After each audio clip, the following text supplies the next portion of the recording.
Welcome to Baseball This Week, a Spotlight production. And here's your host, Jim Stark. Well, good evening. Welcome to another edition of Baseball This Week. I'm Jim Stark, your host, and along with me today is a very happy, very sunshiny Boston Rob Bennett. Rob, kind of happy with your Red Sox these days, aren't you? I was going to say, aren't I always happy and joyful? You're especially happy and joyful. Well, I got to say. I was going to say gay, but I don't want to get in trouble or anything. So. No. Hey, I'm a gay type of guy. All right, so Red Sox. I will say I have a lot of egg on my face right now. I can't see I don't know if you can behind tell it. that or not. Not through the glass, Scrambled, I yolk, can't. whatever, I'm over looking- easy, I'm whatever you looking want to for- I'm do, looking for omelet. it. Because I did not believe that the Red Sox, and you can verify this because you've heard me talk about the Red Sox not in so glowing terms. That is very true. Even during the 16, 17, 18 game winning streak, You were very. I yes. still had my doubts. You did. Jack Ebling likes to call it the old Boston, oh, woe is me. But but I will say I have enjoyed. Now I'm trying to. Now, do I think they're a World Series type of contender? I still don't think that.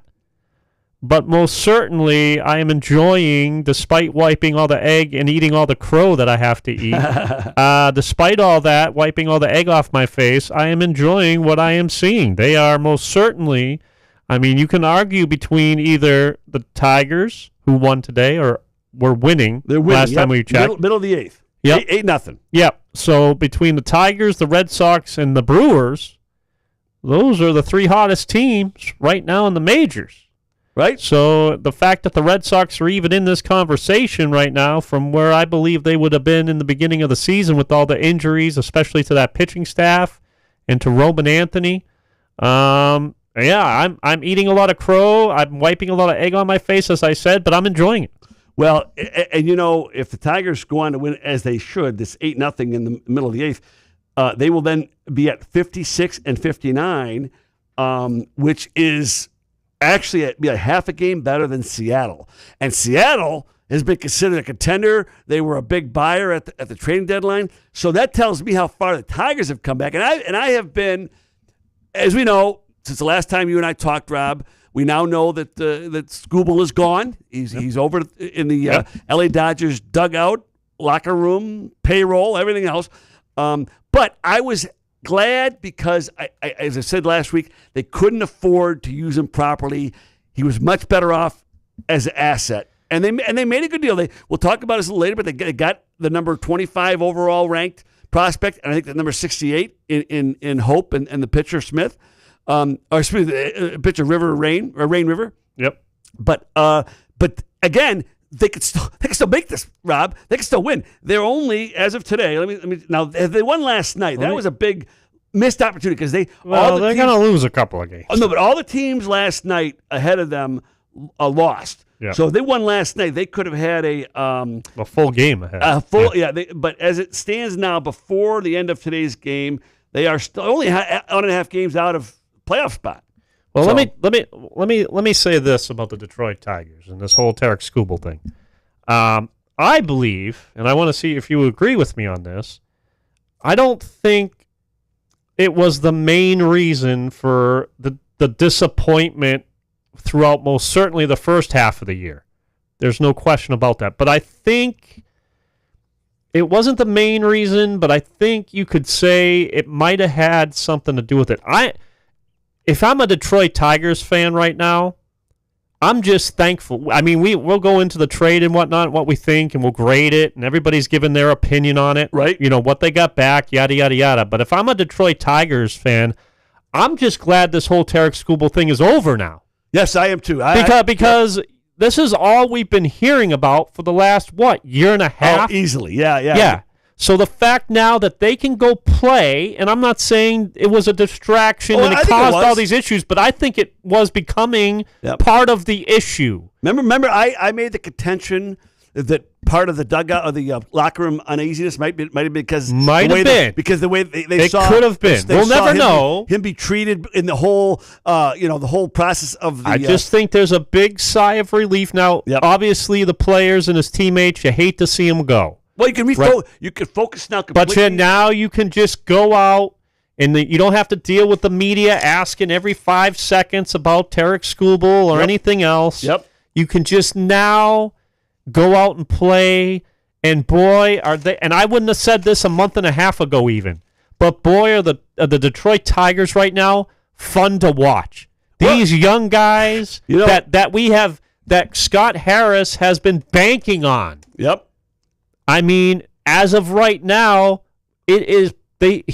this is paying off big time for him and the Detroit Tigers. When you look at these young guys coming up and returning guys like a Jackson Jobe, I'm so excited to see what he's able to bring, to this pitching staff. So again, in all this cyclone of craziness that has happened, I think Detroit Tiger fans can just enjoy watching this team play now and not worry about all the other things that came with it. Oh, I agree. Totally. I think it's a good evolution. I think it was a good return considering all they were hamstrung. But I'll tell you, looking at now again, we're allowing for the rookies, right? But looking at the top 3 hitters right now in the Tigers as of today, top 3 hitters average wise.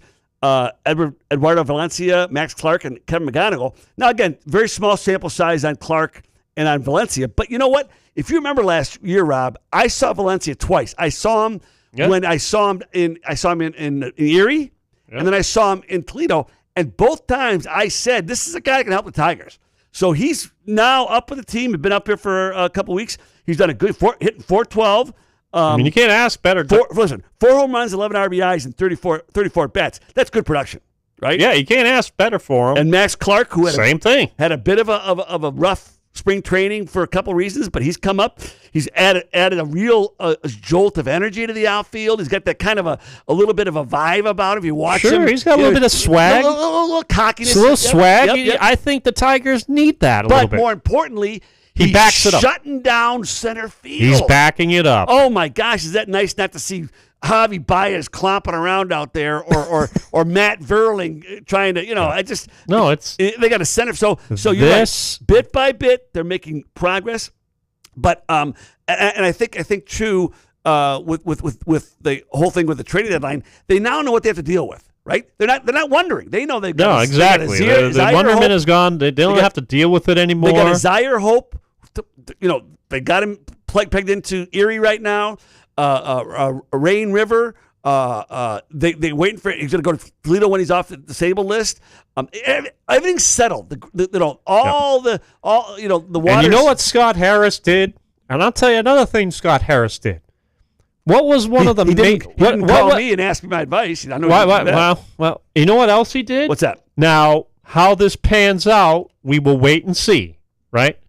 But what was one of the things, and you brought this up when we've talked about the farm system now for the Detroit Tigers. You've brought this up on this show many times. Yep. What was one of the things, maybe the major thing lacking in their farm system? Power. Well, okay. But what else? Pitching. Pitching. What did he just replenished? Yep. Yes. The pitching for the farm system. And a lot is because they brought all the guys who were good up, right? Well, sure. They've melted and Jobe, of course. Sure. But that's what a lot of people were saying. Yeah, we have all these great young positional players. Well, but there was no real big time pitching prospect since Jobe, I would dare say. Right? It's funny you say that because one of the things I want to talk about tonight is what now. Again, the dust is settled. Where does the farm system stand right now? Okay, we've heard it for a number of years. That was the backbone of the Tigers. One of the top 10 or 5, farm systems, depending who you asked, right? But now that we're all done trading, where do they stand? Well, obviously in catching, they still have a lot of depth. They've got Briseño. They brought Eduardo. Briseño could play first, right? And we'll get to that a little bit. And same thing with Theron Lorenzo. Yeah. Okay. So you got at least 2 more down there. Plus, you've got a couple young guys. So catching, they're really in pretty good shape, right? Yep. The infield, now, this is a good question because they brought up a lot of infielders, right? Sure. But there's a guy down there, two guys I've Anderson. seen. Well, there's two. Max Anderson is Yep. one. Yep. John Peck is the other one. And I Yep. saw him a You've couple mentioned times him. last year. He's not going to be a superstar, but he's going to be that guy that come in and fill in and not have that big drop off. Right? I'm very anxious. I've been a Max Anderson fan. Yep. And you've heard me talk about him on this show. Yep. I'm very anxious to see how he does, and I could see him getting called up, in the spring. We'll see what happens. I don't think he'll get called up. I don't think he'll get called up during There's this no time hurry frame this right year. now either. Yeah, and then there's no rush. They got enough rookies You now. got Hayu Lee out there. Yeah, you they got got plenty of rookies this you year, got plenty of. That's the thing I think that is good about this, and you've run down some of the depth, and Right. I say depth in the farm system. And again, as far as the pitching goes, that was something that was lacking, but not anymore. Let me get there. So we got in the infield, you got Max Anderson and John Peck. Okay, on the other side of the base, a shortstop. You're looking at obviously Bryce Rainier, who's the number 2 overall prospect, and Jordan Yost, who we've not talked about, who's down in Lakeland. He's their number 4 prospect. So you got some real depth at shortstop, which again, you don't win without good up the middle strength, right? And the outfield, of course. Getting Zaire Hope has been a huge thing. They did have one other guy, this Chris Rodriguez, who's number 8. He's shot up a little bit. Yeah, he's young. He's still down in Florida. Yep. He's a teenager. Yep. But again, a lot of expectations. they for him. bought some time by getting Hope and bringing Clark up. So right now. Well, this now, And again, I will say this. Okay, one solution I see or improving the lineup. I really want to advocate trading Torkelson in the offseason. Okay, I think it's time to cut that tie. He'll always be the first overall pick that didn't make it. Okay, but then I want to move Riley Green to first base. Okay, all right. Now, hear me out. Right then, okay, I could put 3 of these guys out in the. I could put Hope. I could put Clark. I could put one of these other young guys, and I could have an outfield of athletes who cover ground like crazy in Comerica Park, and I can win with that. So just put that in the back of your mind, okay? Oh, boy. All right. Okay. Well, we're here to throw out ideas, okay? Yeah, you threw that out So there. outfield, they're a little bit. You know what? The outfield depth is further away. How's that? There's Well, nobody. sure. I mean, yep.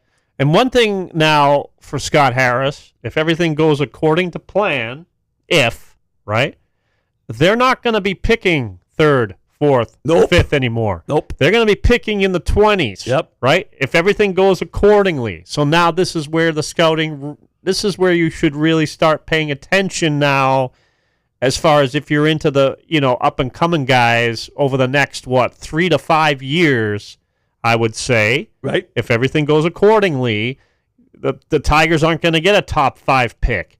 So now we'll see how the scouting goes for finding guys maybe lower in the draft. But again, McGonigal wasn't a first-round pick. Nope. You know what I mean? Or a first-rounder. He was 9th round. I mean, yeah. Max Anderson, I don't believe no, was. Yeah. I meant Scuba was a 9th rounder. Yep. Yeah. I mean, so we'll see how that now transpires. But the cupboard down there in the minors is certainly not bad. Well, I'm not done yet. And you won't let me finish here. Let me get through my one more spot to go. I want to go back to the pitching now. And you know what? See, now you got me all frazzled. How did I do that? I was agreeing with you. Because you got me off my mark here. All right. I don't move your cursor on your. Well, I meant that figuratively, not actually. Okay. So the pitching, right now you've got Jacob Jobe coming back. He's going to pitch tomorrow or Saturday. Excuse me. You got the guy that really Jobe. Jackson, and then you've got the new guy they just got. Rain River, right? Say that right? Yeah. Okay. Who? You know what? I gotta get this back. Doggone it. I can't find it. All right. I'll tell you what we're gonna do, Rob. We're gonna take a break. First, I'm gonna go do my show and tell for tonight because I think an interesting uniform. Then we'll take a break. We'll come back, and by then I will have my little notes back up that I want to talk about. I want to just cover the pitching for the Tiger. You said. Oh, we did. It didn't. No, you did. I didn't go through my list here. Okay. And then we'll talk about that, and then we'll move on. We're gonna have Al Fellhauer next hour. We're gonna talk next about hour. Oh, excuse me. Top of the hour. Next segment. Sorry. There you go. You're all over the place tonight. Well, you got me screwed up now. How did I do that? Because you just did. And then we're going to talk about the grades for the trades. We're going to go down that list real quick.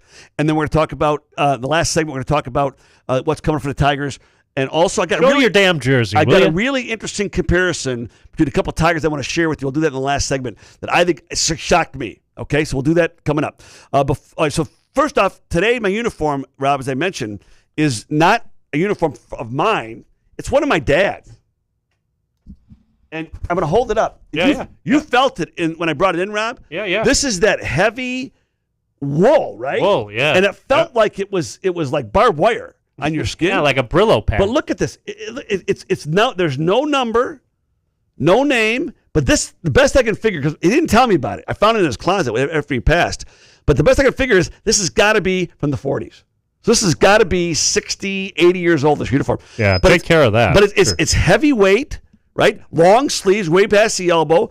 But this is what you wore to play ball back in in his day. Oh, sure. But it was durable. Oh my! You couldn't wear this out if you tried. No. Right? No. But this is what. That's be careful with that now. Take care of it. Back in the day, that's what they look at. And the tag says it was made the Athletic Supply Company of Toledo, Ohio, way back when. So I think that was kind of cool. That's very cool. So that might be my favorite jersey you brought. More than I like the Sullivan one. I thought that was kind of cool. It had a good story with it. So.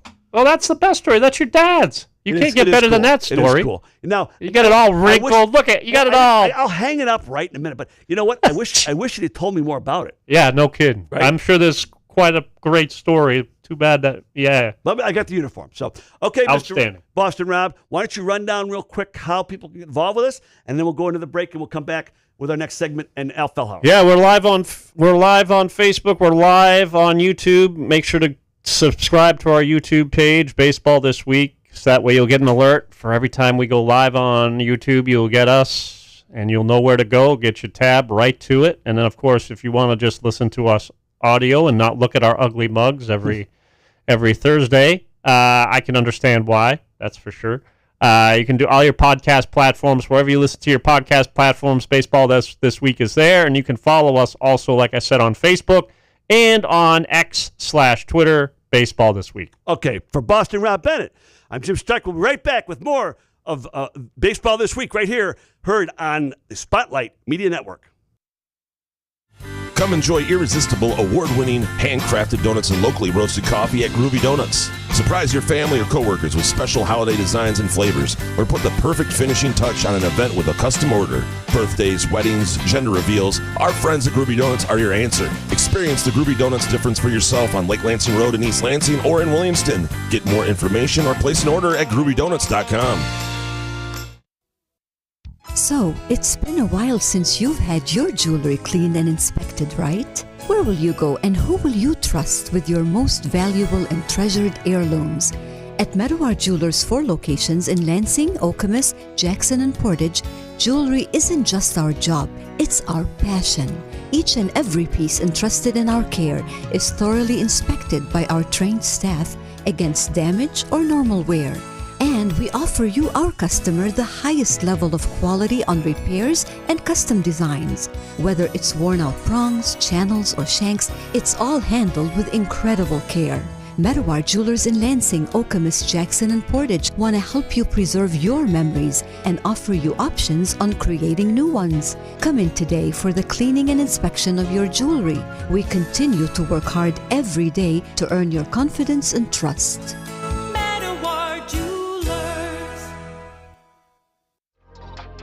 Are you passionate about college sports? Foster Swift Sports Talk is your go-to podcast dedicated to addressing the hottest topics in college athletics, including recruiting practices, NIL, the trade portal, collectives, and revenue generation. Join us as we bring you insights from student athletes, college head coaches, administrators, and other industry leaders as they share their experiences in this rapidly changing arena. Our mission is to share information and help educate student athletes, parents, coaches, and other stakeholders with the knowledge, resources, and strategies they need to make informed decisions and maximize each college athlete's potential for long-term success. Check out our latest episode. We're joined by Michigan State basketball players Andre Hudson and David Thomas to discuss their playing careers and also being parents to elite athletes. Like and subscribe to our YouTube and Facebook pages to watch all of our episodes, or you can give us a listen on any of your favorite podcasting platforms by simply searching Foster Swift Sports Talk. Until next time, I'm your host, Dave Russell. You're killing me, Smalls. Go get 'em, Tiger. Row. We're all behind our baseball team. Well, we certainly are behind our baseball team. Do we have a final, Rob? Did we check to see if the Tigers won 8-0? Stand by for the final. Let's see. Let me see here. Get to your notes that you've been wanting to get to. Well, you know what? I wanted to give the final score. I think it's 8-0, right? All right. We're back here on Baseball This Week. I'm Jim Stark, along with my 11-0, bottom of the ninth. Wow, they added more runs. Okay. There you go. Okay, so Rob mentioned earlier about the desire to restock the shelves, right? In the minor leagues because of so many trades and bringing up players. Well, right now, the two players they added in the trade for Skubal, River Ryan and Brady Smith. Both Ryan's going to go to Toledo when he's healthy. He's still coming back from an injury, and Brady Smith is going to go to Erie. Okay, but again, high level prospects. And then if you look at what else the Tigers have, we talked about them bringing up a lot of the players, trading people like Skubal and Casey Mize. Right now, their pitching lineup is Framber Valdez, Cater Montero, Troy Melton, who's just impressing everybody, Jackson Jobe, right? And for the fifth spot right now, you could put a Ty Madden. Next year, you're going to have Reese Olson, right? Or you might have Ryan if he could come back yet this year, and because he's 28 years old, Rob. He's pitched 233 professional innings. He's pitched quite a bit, so he's ready to come up as soon as he's healthy. And let's not forget the Casey Mize deal with San Diego. They got the number 2. Yeah. The number 1 pitching prospect in the Padres farm system, the number 2 overall player in the Padres system, and we know the Padres have quite the farm system over the years. So, and he's a pitcher the Tigers wanted to draft. Yeah. Yep. So, and then a little closer look at Ryan. He throws 98 miles an hour. He's got a good sinker. He could step right in and be another one of those components to the pitching staff we're talking about to help replace Skubal and Mize. So, again, to your point, Rob, the minor league prospects, the restocking the shelves is pretty good so far, what they've done, right? And then we'll see what happens. I'm still hoping to get to double A Erie yet this year for our road trip, and I'll find out more then how well they've restocked their shelves, given all the players that they've sent up in the last year or so. All right, let's keep going along this baseball this week. This week we're going to talk about the trade grades, how teams did according to CBS. And they didn't do very good. The Tigers didn't do very good according to CBS. We'll talk about that in a minute. But before we do, let's bring in someone that we talk to each and every week about power rankings. He's our resident stat guy, a resident number guy, and that is Al Fellauer. Hey, Al. Hey, how you doing, Jim? Good. See, you made it from Saginaw. I did. I made it here on time, and we missed you being here in the studio. Rob is he's beside him. He's lonely. He doesn't see his buddy Al. Yeah, I got to look at Jim now. I got no one else to look at. All right, Al, listen. We're just going to one quick question, real quick. Yep. Do you remember a road trip to the West Coast that the Tigers have been on that has been as successful as this one so far? No, it's been a long time. Been a long time. And again, Al, having made the trade for Skubal, the gates are wide. They can do whatever they want. They can play as hard as they want. They got nothing to lose now. So and Rob said it earlier. There's a weight that's been lifted off this team by having the Skubal thing settled. Oh, there's no doubt about that. All right. Let's look at the grades real quick. This is from CBS. This is for the trading deadline. The Detroit Tigers, they gave a great big fat F. F as in Frank, F as in Fooey. Basically, they say the fact that you had to trade two of your best pitchers, it says the returns you could get couldn't be good enough. I'm not sure I agree with this. Rob? That's terrible.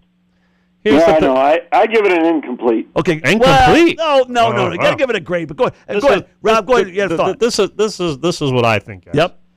We got to remember now, this is for a 3-month rental. And I know everybody was looking at Milwaukee, right? and I know everybody was looking at Tampa Bay, right? And rightfully so. I would have loved to see Tarek Skubal in a jersey, either one of those jerseys, right? But they're not going to sell their farm system for a 3-month rental. And let's face it, guys. To me, the Dodgers really didn't need Tarek Skubal. No, I don't think they needed to get him. They wanted him, and that's a different thing. So knowing that Milwaukee's not going to give up anywhere near their top three prospects, Tampa Bay is not going to do the same. I'm going to say in a lot can change now. We don't know if these guys are ever going to pan out. But from on paper and from what Scott Harris was able to do for both Casey now San Diego, I think they really got a deal because San Diego's more in a desperate mode than the Dodgers are. Yeah. So they're more in a desperate move to make. So I think Scott Harris took full advantage of that. Right. And so for the Tarek Skubal deal, barring to see what happens, but on paper and what they were able to get, considering it's a rental, I'll give it a B.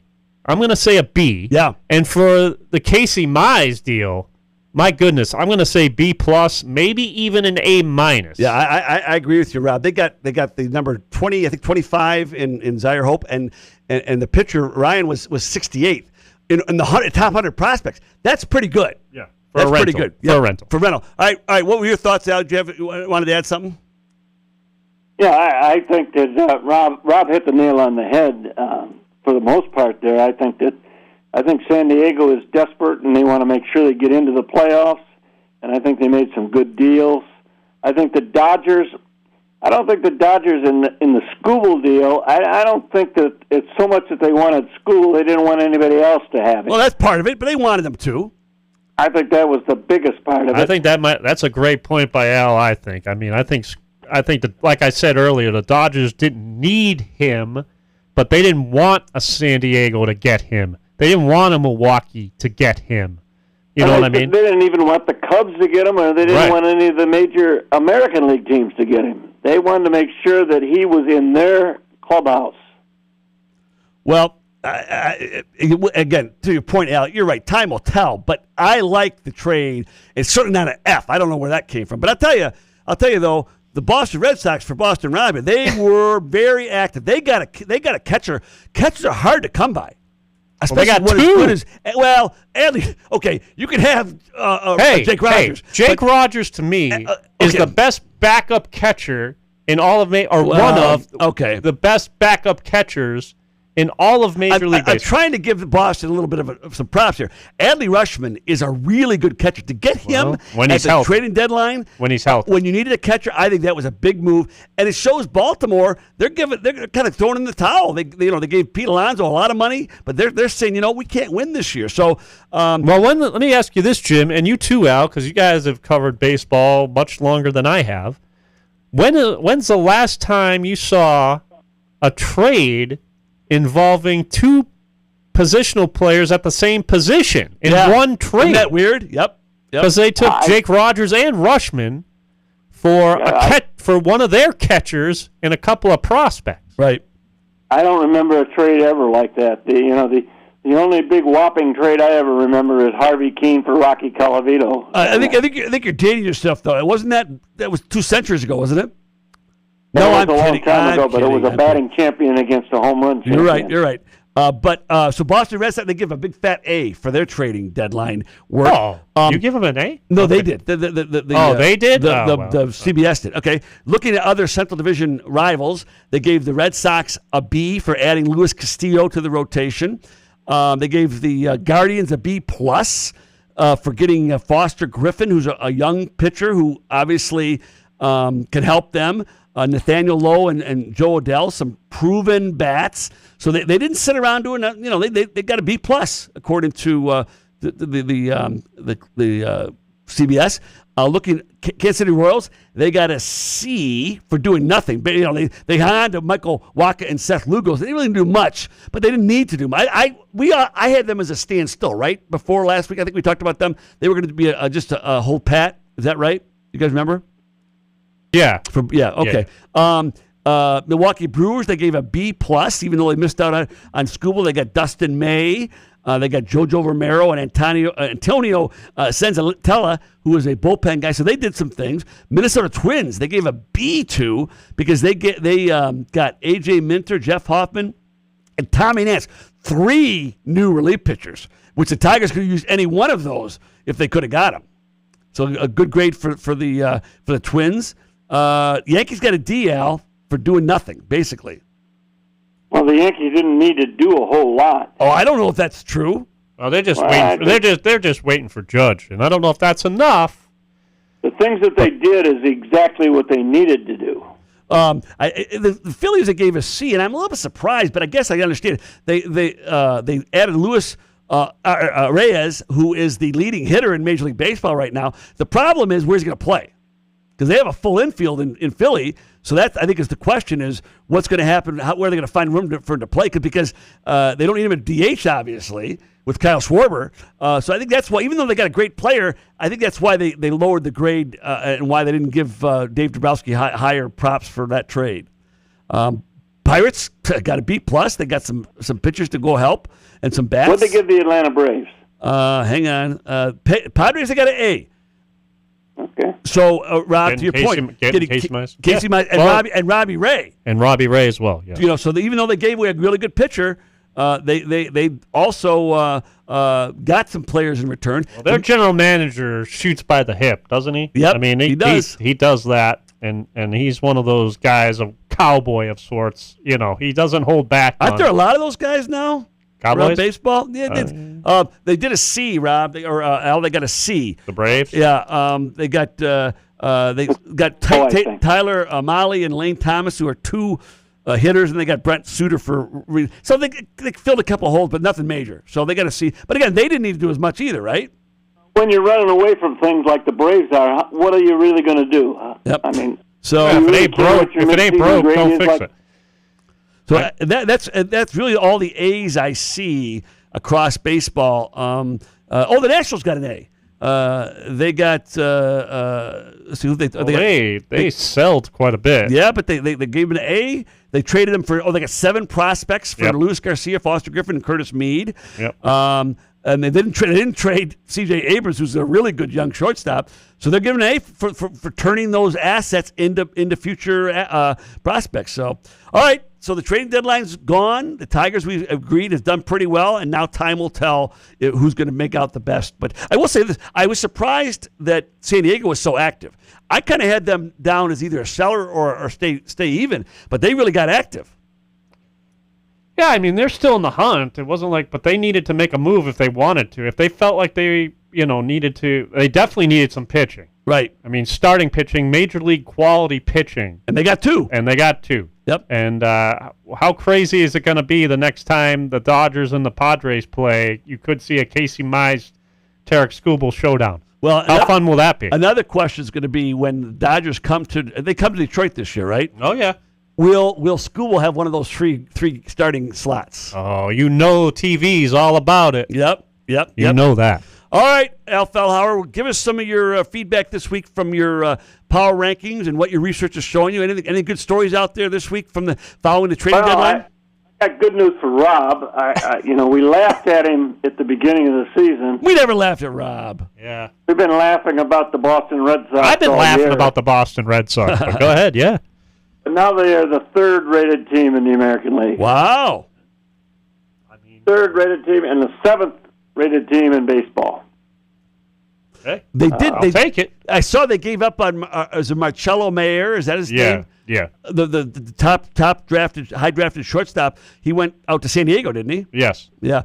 Is that a loss, Rob? Yep. I mean, we'll find out. I mean, sometimes a change of scenery helps. So he wasn't ready to step in. No, I don't think so. I mean, they thought he'd be much farther along than what he would end up being. So a change of scenery, sure. Okay. All right. What else you got, Al? Yeah. Well, I excuse me. I think the Cubs have just kind of hung in there, but I'm very impressed with the Red Sox. And I tell you, the other team that has really been on the move, and it's just kind of they've been hanging there, and they just seem to continue, improving maybe a game and a half a week on things, and that's the Arizona Diamondbacks. Yeah. They are now the 8th rated team, according to my numbers, in baseball, and they're 6th in the National League, and they are right in the hunt. We're talking about the Padres. We're talking about the Padres, and we're talking about obviously the Dodgers. The Diamondbacks are just kind of just laying in the weeds, right? I mean, they just kind of plug along. Exactly right, Rob. They've kind of laid in the weeds all season. They've been between second and third place in that division. Sometimes they drop to fourth, and they'll move up to a second place.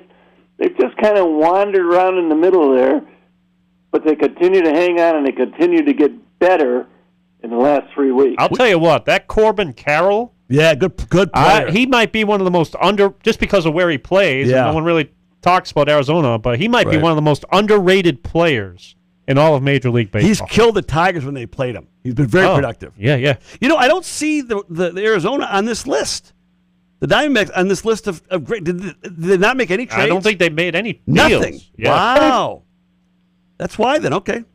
Shouldn't they have made? If you're in their position, shouldn't you have made some deal? The only thing I can say about Arizona is that they are there. Yeah. All right, Al. How about the Tigers? Have they moved up at all in your rankings, considering their continued winning ways? Now 9th in the American League, which is a good improvement. They just with today's game, they just went past the Minnesota Twins. That's a good sign. They moved up. They're 20th in baseball now, which is a whole heck of a lot better than they've been all year. And I think that if these bats keep working, I think they're going to be okay. I think they're going to continue to move up. Disappointment that I've seen is a team that hung on there for so long and now has started to kind of fade, and that's the Miami Marlins. Yeah.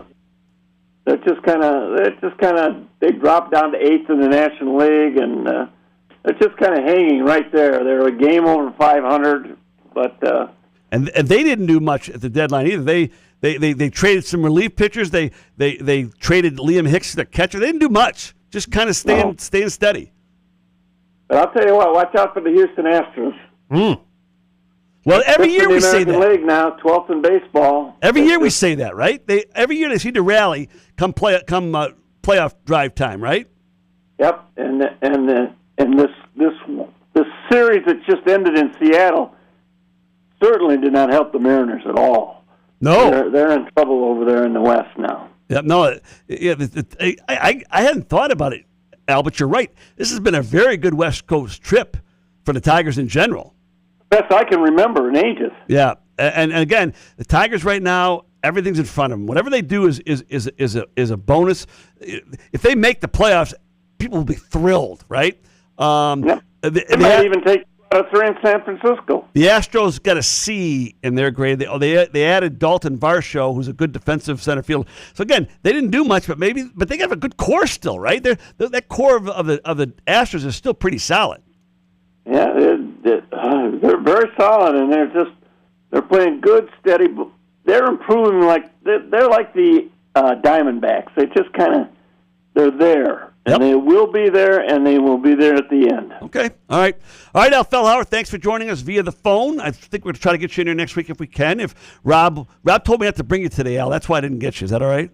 No, he didn't say that. He didn't say that. Al, you know better than that. He didn't Al. say that. All right. know that. All right, Al, we'll talk to you for next week for sure, one way or the other, okay? Okay. Rob, why don't we go ahead and take our next break, and we'll come back. I got a couple more things I want to cover. We'll talk about the schedule coming up for the Tigers, what they have to do to keep this progress going, and where we think they might be a week from now when we meet again. So all that and more here on Baseball This Week. I'm Jim Stark along with Boston Rob Bennett, heard right here weekly on the Spotlight Media Network. Are you passionate about college sports? Foster Swift Sports Talk is your go-to podcast dedicated to addressing the hottest topics in college athletics, including recruiting practices, NIL, the trade portal, collectives, and revenue generation. Join us as we bring you insights from student athletes, college head coaches, administrators, and other industry leaders as they share their experiences in this rapidly changing arena. Our mission is to share information and help educate student athletes, parents, coaches, and other stakeholders with the knowledge, resources, and strategies they need to to make informed decisions and maximize each college athlete's potential for long-term success. Check out our latest episode. We're joined by Michigan State basketball players Andre Hudson and David Thomas to discuss their playing careers and also being parents to elite athletes. Like and subscribe to our YouTube and Facebook pages to watch all of our episodes, or you can give us a listen on any of your favorite podcasting platforms by simply searching Foster Swift Sports Talk. Until next time, I'm your host, Dave Russell. So, it's been a while since you've had your jewelry cleaned and inspected, right? Where will you go and who will you trust with your most valuable and treasured heirlooms? At Meadowar Jewelers' 4 locations in Lansing, Okemos, Jackson, and Portage, jewelry isn't just our job, it's our passion. Each and every piece entrusted in our care is thoroughly inspected by our trained staff against damage or normal wear. And we offer you, our customer, the highest level of quality on repairs and custom designs. Whether it's worn-out prongs, channels, or shanks, it's all handled with incredible care. Meadowar Jewelers in Lansing, Okemos, Jackson, and Portage want to help you preserve your memories and offer you options on creating new ones. Come in today for the cleaning and inspection of your jewelry. We continue to work hard every day to earn your confidence and trust. Meadowar Jewelers. Winter is past, the rain is over and gone. The flowers appear on the earth, the time of the singing of birds is come, and the voice of the turtle is heard in our land. Well, that, of course, was the voice of the ageless wonder, Ernie Harwell. Of course, I honored to even be on the same airwaves or whatever we call these what do we call these now? These internet radio, digital waves. Yeah. Sure, that'll work. That was Ernie. All right. Oh man, I could hear that all day. All day. Yep. Any time of year. Yep. No doubt about it. So I am very excited to be back here, Rob, to talk about my top 5, bottom 5 this week. I haven't talked about that in the last couple weeks, but I got top 5, bottom 5. I thought it was 3. Yeah. Okay. You went to 5? Well, no, I'm top 3 up. Wait. Oh. 3 up, 3 down. There you go. Okay. I'm here for you. And also, before I get that, I want to talk about the injury report because I think it's significant right now, Rob, because we talked about Jackson Jobe coming off that long-term injury list is huge, right? Justin Verlander, I don't think he's coming off. I don't care what they say. He's throwing, but I can't believe he's going to do anything but get his retirement gifts and go around the league the rest of the year. It's just good to have him back in the old English to finish his career, but obviously that's as a competitor, you'd hate to see that for him. Here's other news. Will Vest, who has just had a horrible season, he underwent elbow surgery and will also undergo hip surgery. Yeah. He's done for probably most of next year too, which is sad because a lot of baseball players might be done next year too. Well, Jack Flaherty, for another reason, who could be another starting pitcher on that list to come in and help fill some of the void. Oh, wow. He's nowhere near, his forearm's nowhere near feeling better. This is another little disappointing bit of news. Kerry Carpenter just got another cortisone injection in his foot. When you keep getting those and you're not coming back, that's not a good sign. Yeah, that's not a good sign. And I'm a big, since this show even started from the jump. Yep. I was a big Kerry Carpenter fan, but I am concerned that his time, I don't know, I haven't looked at his contract, but I feel like his time might be coming up here. Well, and I wish, first of all, get healthy, get 100% healthy, and then take it from there. But yeah, these young guys that they got coming up here are really looking to, and it's nobody's fault. That's just the way it is. Yep. But yeah, big Kerry Carpenter fan, but I feel like his time frame as a everyday player, possibly, at least here in Detroit, could be coming to an end. He's a left-hander, and they got a lot of left-handers. So, yeah, that too. All right, Brant Herter, who they could really use in the bullpen, has been out for 60 days. He threw a bullpen session, so he's getting closer to being back. Bailey Horn had Tommy John. Here's one that I just don't get. Parker Meadows. Remember, he broke the forearm at the collision, right? Well, he broke the forearm. He had that horrible collision. Yeah. But then before that, he had the nerve issues. But he has injuries piling up on the kid. He has no timeline to return. Yeah. So, well, first off, let's just make sure again, like all these guys, you got to be 100% healthy, especially with something like that in a collision like that. Oh, I agree. I'm good with it. I'm just saying.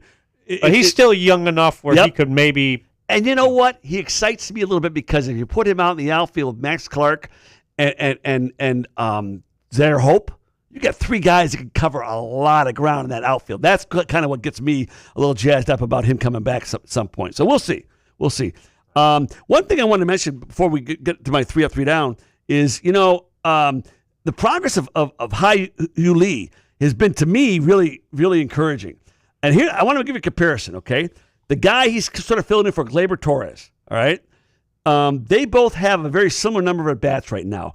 Gleyber Torres has 213 and Hao-Yu Lee has 194. So very close, right? But here's one, and then they got very close in hits, 57 to 51 for Torres. They've got similar number of doubles, home runs. Torres has 7, Lee has 6. RBIs, Torres has 29, Lee has 27. So very close in production, right? But the biggest difference is Torres has scored 38 runs and Lee just 17. And you know why that is? How you account for that? Torres has 39 walks to 9 walks for Lee. Yeah. 30 more walks. I will say I'm a Hao-Yu Lee fan. Yep. And he earned his playing time. Yep. I'm not saying no one else on that team did, but here's a young man that earned it. Now, he took advantage because there was some injuries, but he earned his playing time. But here's my concern, because I'd like to see him replace Torres. His on-base percentage is almost 100 points lower than Torres. Well, that's got to be addressed. Well, and Torres, I mean, it's hard. No, I get it. But you know what? Veteran player.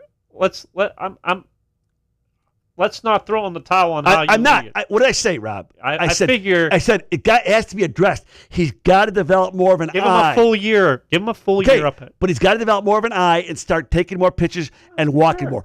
Sure. A lot of those.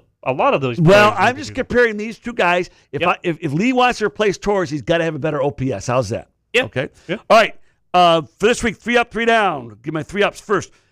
First down on the list is 3 down first. Oh, okay. You got to end the show on a positive. Well, all right, okay. Down, Kenley Jansen, my first guy. Yep. He just is struggling. Yeah, he's got a great history of a closer. But you know what? Right now, they need people to come in and get outs in the late innings and not give up games. I'm not sure Jansen's up for the Montero. Yep. Okay. Secondly, Kerry Carpenter. I got him down not because like you just said. I'm concerned that maybe time is kind of passing him a little bit. His injuries, the outfield's getting younger, more athletic. Is it time? And he's a left-handed hitter. One of the right-handed hitters. Is it time maybe that we won't see Carpenter next year? And then finally, Javi Baez. Again, I know he's back. He still makes as many mistakes as he does good plays, and that drives me crazy. Okay? All right. Fair enough. Yeah. 3 up. Number 1, Jackson Jobe. Great coming back, pitching Saturday. Been on the Tommy John surgery rehab trail for over a year. Great to see him back. We were so excited we saw him first come up. He was so effective. Let's see if he can't get back into that winning way and replace at least some of those innings from Casey Mize and Tarek Skubal. Secondly, Eduardo Valencia. Hitting .412. Yeah, he's got a short, 12-game window for his proof of performance, but still, he's got 4 home runs, 11 RBIs, and 34 at-bats. That's good production. And again, I'm excited because I saw him last year. We're finally seeing what he can do in the major league level. Okay. And number 3, Troy Melton. Wow, what else can you say about Troy Melton? What can you say about him? His ERA is I think it's like the second lowest in all of Major League Baseball. It's exciting to see somebody. Let's talk about Troy Melton because we can stop talking about Tarek Skubal. I will say this. Yep. If you take the contract and the money that some of these guys are getting away off the table, I'm going to tell you right now, starting next year, right? Yep. If he keeps going the way he's going, Troy Melton's going to be the ace of this staff. He has every advantage as anyone else does, and he's already proven himself. So he must have too much time now to be considered. I didn't look it up. He must have too much time to be considered a rookie. but he's still a very young guy. He's only in his first full year, so yeah. I call him a rookie. He will be the future ace as long as, an injury or something, knock on wood, And you know what? It made it easier to look at trading Skubal and Mize when you got Melton on the staff. Absolutely correct. Okay, looking ahead, Rob, at the week coming up, they get still on the West Coast for 3 more games. They go to San Francisco. They've got the Giants tomorrow, Saturday, Sunday. Montero is pitching tomorrow. Then a bullpen day on Saturday. Then Melton's back on Sunday. And then they come home on Tuesday. And this is important. 6 games in a row against division opponents. 3 against Cleveland, 3 against Chicago. If they want to make a move, Rob, those 6 games are critical. Well, here's and I'm going to add on to that because that's very important. Out of any team in that division, the Detroit Tigers have the most games left to play against the division than any other team in that division. Yep. So this is now, they have positioned themselves. We keep talking about how they have to jump over so many teams in the wild card. Well, if they can make some hay here and make a dent, and they're only 4 games back, I believe, in the division. In the division, that might be a better option. Obviously, to win the division, when you look at it, than trying to get a wild card. Than trying to get the wild card. Yeah, that's a great point, Rob. I hadn't thought about that, but you're right. That may be a better, more attainable. You don't have as many guys teams to deal with, right? Yeah, I mean, they're 4 games behind right now.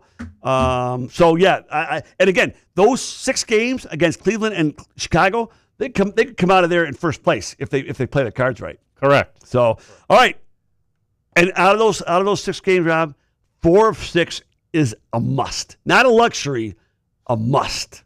In those 4 and 2, games. You heard it here first. Yep, got to have 4 out of 6. All okay.